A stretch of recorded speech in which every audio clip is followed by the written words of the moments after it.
All right, guys, so here we go, part number 2 of the third position week. Okay, what we're gonna try to do now, as we already know how to control your opponent here.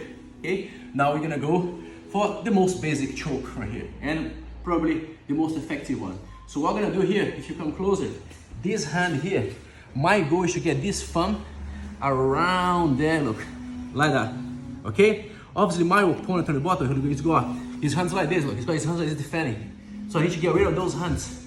Okay, so going in here, it's not gonna be an option, because every time I go, look what happens. I meet that hand there, so that hand stops me to go, because I wanna do this.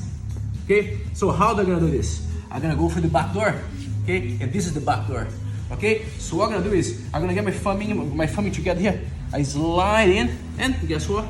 Thumb is in, that's a trick. So I get here, hide the thumb in, and then I go inside, look. And like this, I go around, so pretty much going by the back door, getting rid of his arms. And then I go my thumb in. So when you get this thumb in, you wanna go, deep, okay? Not too deep to go around, but deep in a way where you have a good grip and you can still have flexibility to move, okay? So here, pretty much same line as this here, thumb in.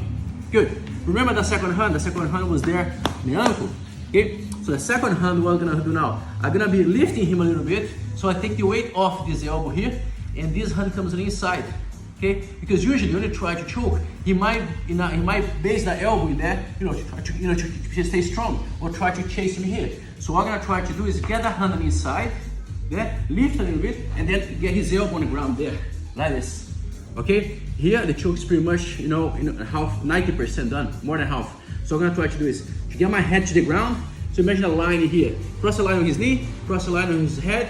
That's where my head goes. So I'm not putting my head too narrow, otherwise I'm gonna end up losing my balance. I'll put my head right there. Look here. And then the legs at the back comes in front. And then keep walking. And then start for the chock choke. Okay? Always keep your head on the ground when you do this. Keep your head on the ground there as you move around. That's why we call the chock choke.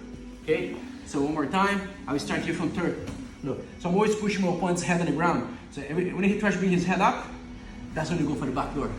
One more time, so I'm pushing his head down, try to choke up, that's when that hand goes.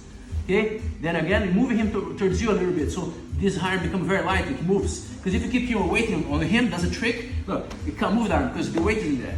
So what you do, you move to the side, thumb in, look there, hold there his wrist, get the elbow in between his legs, get his shoulder, push his head, look, push his shoulder on the ground. Then I'll place my head on the ground, then the back leg comes in front. Now on my side, look, I'm not touching my knees on the ground. My hip on top of his back. And then I keep moving, look. I'm gonna release a bit of choke, so because he tries to follow me. You don't get choked, look. You keep going, head on the ground. And be careful, because this position, you definitely put people to sleep, I had that experience a few times, so be aware that because he can't tap on you anymore, you'll be tapping on the ground. If there's lots of people around rolling, you're definitely not gonna hear any proper music. Alright? Much free?